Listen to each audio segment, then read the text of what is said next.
Hello everyone, welcome back to my channel. तो आज के इस वीडियो में होने वाला है जो मैंने कल वीडियो डाला था डिलीवरी डे और क्या हुआ बेबी को, सीजर या फिर नॉर्मल डिलीवरी।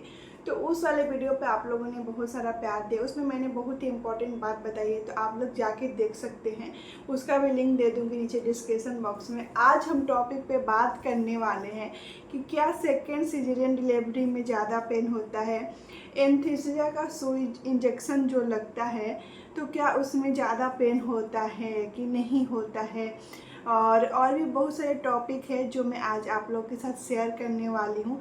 तो चलिए बिना देरी के वीडियो स्टार्ट करते हैं। वीडियो पसंद है तो चैनल को लाइक शेयर सब्सक्राइब कर दीजिएगा, और भी आपके जो क्वेश्चन होंगे कमेंट करिएगा। मैं उस टॉपिक पे भी आप लोगों के लिए पूरा जितना हो सकेगा मैं उस पर वीडियो बनाऊँगी और आप लोगों के लिए लेके आऊँगी। सबसे पहले टॉपिक पे बात करते हैं कि सिजेरियन डिलीवरी क्यों होती है। तो सिजेरियन डिलीवरी होने के बहुत सारे कारण हैं, आज के टाइम पे बहुत सारे कारण हैं। तो मेरी जो हुई थी, जब मैं फर्स्ट सिजेरियन डिलीवरी हुई थी तो फर्स्ट समय मुझे पेन नहीं हुआ था, बिल्कुल पेन नहीं हुआ था।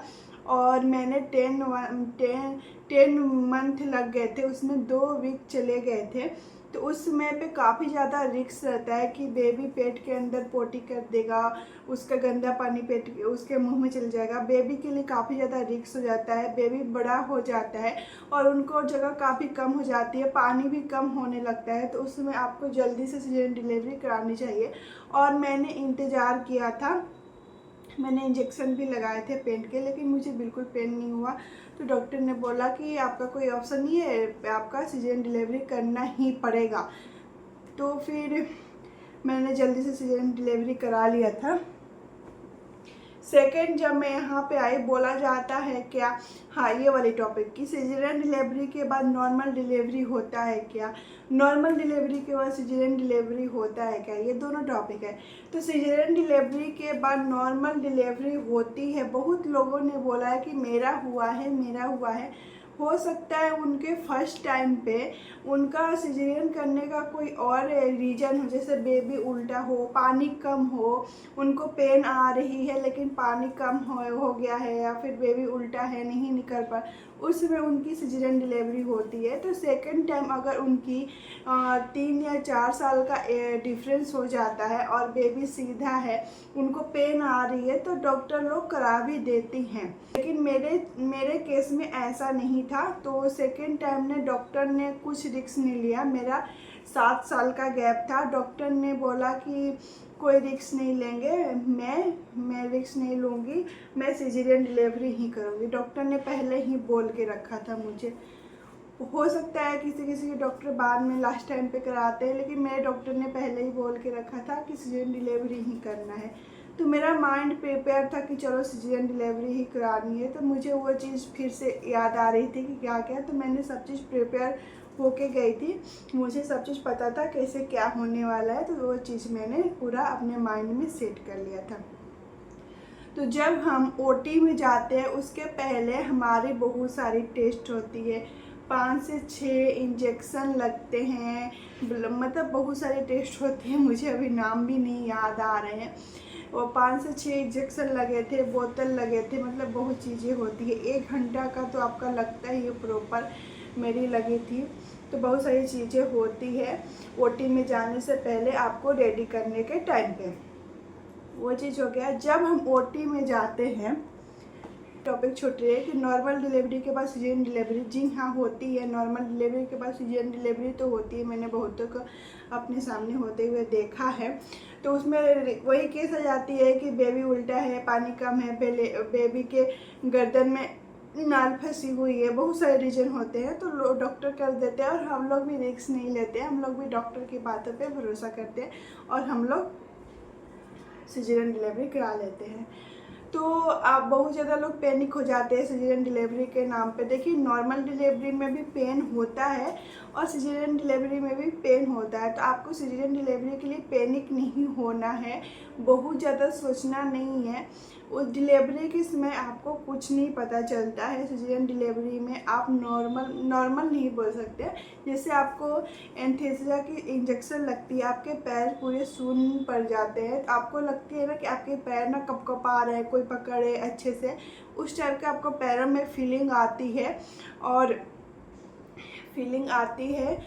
ज़्यादा पेन नहीं होता। लेकिन जब वो एनेस्थीसिया का इंजेक्शन का जो प्रभाव होता है, जब वो ख़त्म होने लगती है, तब हमें पेन स्टार्ट होती है। तो हमें पेन का इंजेक्शन मिलता है और वो इंजेक्शन लगाया जाता है। नेक्स्ट टॉपिक बात करते हैं। एनेस्थीसिया की जो इंजेक्शन है वो लगती है तो उसमें बहुत ज़्यादा पेन होता है। लोग बोलते हैं कि उसमें लोग बहुत ज़्यादा पैनिक हो जाते हैं, घबरा जाते हैं, जिससे कारण उनको 2-2 बार इंजेक्शन लगाना पड़ता है। मैंने खुद सुना है कि फर्स्ट टाइम में लगा तो मैंने हिला दिया डुला दिया, तो मुझे दोबारा लगवाना पड़ा। मैं बहुत ज़्यादा डर गई थी। आप लोग बिल्कुल नहीं डरे, क्योंकि मैंने 2-2 बार इंजेक्शन लिया है और मुझे ना जैसे नॉर्मल इंजेक्शन लगता है ना, वैसे ही जब वो पीठ की रीढ़ की हड्डी में जाती है ना, तो उसमें फील होता है कि इंजेक्शन लगा और उसके बाद वो काफ़ी थोड़ी बड़ी रहती है, टाइम लगता है। तो जब वो इंजेक्शन जाती है तो पता चलता है कि अंदर कुछ जा रहा है, लेकिन बहुत ज़्यादा पेन नहीं होता है। इसमें आपको घबराने की ज़रूरत बिल्कुल नहीं है। नॉर्मल आपको पेन होती है, जैसे इंजेक्शन लगती है ना, वैसे ही पेन उसमें होती है और थोड़ी सी देर तक होती है। तो आप उसमें रिलैक्स रहोगे ना, बिल्कुल रिलैक्स नॉर्मल रहोगे ना, तो वो बिल्कुल समझ में नहीं आएगी। क्योंकि मैंने दोनों बार इंजेक्शन बिल्कुल नॉर्मल होके लिया है। तो क्या होती है ना, अगर आप नॉर्मल होके लेते हैं तो आपका इंजेक्शन एक बार में सही जगह लगता है। और दूसरी बात, जो लगाने वाले डॉक्टर है ना, वो प्रॉपर होने चाहिए। जो सिर्फ इंजेक्शन लगाते हैं, एनेस्थीसिया के इंजेक्शन लगाते हैं, वही डॉक्टर अच्छे से इंजेक्शन दे देते हैं। अभी फ़िलहाल मैंने किसी से बात किया था, तो उन्होंने बताया कि हमारे पास कोई नॉर्मल आदमी, मतलब जो वहाँ पे काम करते, उन्होंने दे दिया और वो इंजेक्शन बिल्कुल सही नहीं लगा था और बहुत ज़्यादा दर्द हो रही थी। तो ये चीज़ आपको पता करनी है। आप जिस हॉस्पिटल में जा रहे हैं वहाँ पे डॉक्टर हैं, प्रॉपर आते हैं इंजेक्शन लगाने के लिए, कि नॉर्मल वहाँ पे जो नर्सेस हैं काम कर रहे हैं वो लोग लगाते हैं, उनसे नहीं लेना है आपको। नॉर्मल जो प्रॉपर डॉक्टर होते हैं उन्हीं से आपको इंजेक्शन लेना है, तो आपको वो पेन नहीं होगा। और इंजेक्शन तो प्रॉपर डॉक्टर ने मेरे से बात किया अच्छे से बता के, और वो आपसे बात करते रहेंगे और उसमें इंजेक्शन लगा देंगे, तो आपको बिल्कुल पता नहीं चलेगा। वो चीज़ होती है। और उसके बाद जब आप बाहर आते हैं, ओटी से जब हम बाहर आते हैं, तो पेन कितने देर बाद स्टार्ट होती है। जब हम ओटी से बाहर आते हैं तो उस समय तो हमारे फेस पे स्माइल रहती है, मतलब नॉर्मल रहते हैं, उसमें बिल्कुल पेन नहीं होता है। बस लगता है कि शरीर में थरथराहट टाइप से कुछ हो रहे हैं हमारे पैरों में।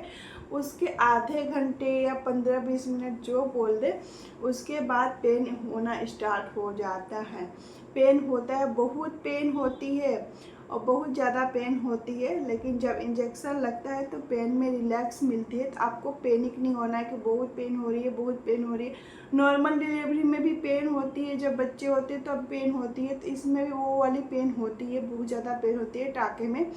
तो आपको पैनिक नहीं होना है, बस बोलना है कि मुझे बहुत ज़्यादा पेन हो रही है। तो उसमें नर्सेस आके आपको इंजेक्शन लगाएंगी, पेन किलर देंगी, उससे फिर आपको थोड़ी देर में राहत मिलती है, आधे घंटे के बाद। तो थोड़ा सा उसमें तो आपको बर्दाश्त करना पड़ेगा।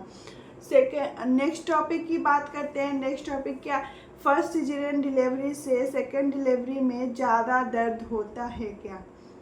तो ज़्यादा दर्द नहीं होता है, लगभग सेम ही रहता है। जितना फर्स्ट टाइम हुआ है उसी उतना ही रहता है। अगर आपकी डिलीवरी मतलब 1 साल या 2 साल का गैप है तो हो सकता है ज़्यादा पेन हो, लेकिन 5-6-7 साल का गैप रहेगा तो बहुत कम पेन होता है। मतलब कि उतने ही, जब फर्स्ट टाइम जितना पेन हुआ था सेकेंड टाइम भी उतना ही पेन होता है। बहुत ज़्यादा नहीं कि फर्स्ट टाइम कम, मतलब जितना पेन हुआ उससे भी ज़्यादा पेन क्या हो सकता है। आप समझ सकते हैं, खुद समझ सकते हैं कि जब आपकी फर्स्ट समय सीजर हुई थी तो वो तो अब 5-6 साल हो गए तो वो नॉर्मल हो जाता है वो एरिया। सेकेंड टाइम भी उतना ही पेन होगा, उससे ज़्यादा नहीं हो सकता है, सेम ही पेन होता है। और आपको पेन किलर लगता है 2-3-4 तो पेन किलर लगते हैं, जैसे 3-4 घंटे के अंदर में आपको पेन किलर देते हैं जहाँ तक मुझे पता है। और पेन किलर ना आपको जैसे आपको थोड़ा ही दर्द स्टार्ट हो तो नहीं ले, थोड़ा सा दर्द ज़्यादा स्टार्ट होना तो लेना चाहिए, क्योंकि उस समय आपके एंथेसिया के इंजेक्शन की प्रभाव रहती है जिसमें पेन किलर अच्छे से काम नहीं कर पाते हैं। मेरे साथ हुआ था, जैसे मैं ओटी से बाहर आई ना तो मेरे थोड़े थोड़े से पेन स्टार्ट हो गए थे, तो उन्होंने क्या किया, तुरंत इंजेक्शन दे दिया और उस समय एंथेसिया के इंजेक्शन का प्रभाव था। और वो इंजेक्शन सच में मुझे लगा काम नहीं कर रहा है, मेरा पेन कंटिन्यू 3-4 घंटे तक था। मैं बोल रही हूँ कि मुझे पेन हो रहा है, प्लीज़ मुझे इंजेक्शन दे, तो बोल रहे कि अभी आपको इंजेक्शन लगा है, अभी इतना जल्दी नहीं दे सकते हैं। फिर 2-3 घंटे के बाद मुझे दोबारा इंजेक्शन दिया गया, तो अब जाके मुझे आराम मिला था। तो ये चीज़ गलती होती है। जैसे मेरे ऑपरेशन के पहले एक किसी का और ऑपरेशन हुआ था, तो उनका करीब आधा घंटा करीब हो गया था, आधा 1 घंटा करीब, तो उनको इंजेक्शन लगाने ही फिर मुझे भी लगा दी। उसी समय मैं ओटी से बाहर आई थी, 10 मिनट ही हुए होंगे और उस समय इंजेक्शन लगा दी थी, जिसके कारण उसका प्रभाव मेरे पे नहीं पड़ा था। तो ये हो गई। और उसके बाद आपको तो पूरा दिन बेड रेस्ट ही रहना रहता है, एक दिन तो आपको कुछ नहीं करना रहता है। और फिर उसके बाद बोला जाता है कि गैस पास हुई, डॉक्टर आते हैं, आपके हार्ट रेट, बीपी सारा चीज़ चेक होते रहता है एक दिन के लिए प्रॉपर, कि आप पैनिक नहीं होइए, आप नॉर्मल तरीके से रहिए। पता है कि सीजर हुआ है तो पेन होगा, तो वो चीज़ को लेकर आपको ज़्यादा पैनिक नहीं होना है और अपने पैरों को चलाते रहना है। इंजेक्शन मतलब ओटी के बाहर आने के बाद ही, यहाँ पे जब मेरी फर्स्ट ऑपरेशन हुई थी तो वो टाँके वाली हुई थी जिसमें मुझे 8 टाँके लगे थे। तो उस समय डॉक्टर ने प्रॉपर 1 दिन का बेड रेस्ट दिया था, पैर भी नहीं उठाना था, हिलाना भी नहीं था। लेकिन जब मेरी दूसरी सीजर हुई तो मैं ओटी से बाहर आई, उसके बाद आधे 1 घंटे बाद डॉक्टर ने बोला कि अपना पैर हिलाना स्टार्ट करो, मूवमेंट स्टार्ट करो पैरों में। तो जब हम पैर हिलाते हैं तो पेन तो होती है थोड़ा सा, लेकिन आपको थोड़ा सा एडजस्ट करना पड़ता है, क्योंकि आपके पास तो बेबी आया था, आपके पास खुशी रहती है उसको देखने की, उसके साथ खेलने की, तो वो चीज़ आपको थोड़ा सा एडजस्ट तो करना ही पड़ता है। सेकेंड सीजन में मेरे 2 टाँके लगे थे और बीच के जो टाँके थे ना वो गलने वाले थे, तो 2 टाँके ही कटे थे। आजकल सब जगह ऐसे ही सीजर हो रही है, तो इसमें बोला जाता है कि थोड़ा सा जल्दी रिकवरी हो जाती है, तो वो चीज़ है। तो इसमें आपको ओटी से बाहर आने के बाद ही स्टार्ट कर देते हैं मूवमेंट कराना। उसके बाद बात करूं कि आपको उठना कब है, चलना कब है, बैठना कब है, तो ये वाली नेक्स्ट वीडियो में बात करते हैं, क्योंकि ये वीडियो काफ़ी ज़्यादा हो रही है लंबी। तो मैं नेक्स्ट वीडियो लेके आऊँगी और उसमें बात करूँगी और उसमें बताऊँगी। मैं सारा चीज़ शुरू से बताने वाली हूँ, और आप लोग ने जितने सारे कमेंट किए थे इंस्टा पे वो सारे कमेंट का रिप्लाई दूँगी। और आप लोग अगर नए हो, मेरे चैनल पे नहीं जुड़े हो, तो प्लीज़ जुड़ जाओ और सब्सक्राइब कर दो, सपोर्ट कर दो। मिलती है एक नए वीडियो के साथ, तब तक के लिए बाय बाय, अपना ध्यान रखिए।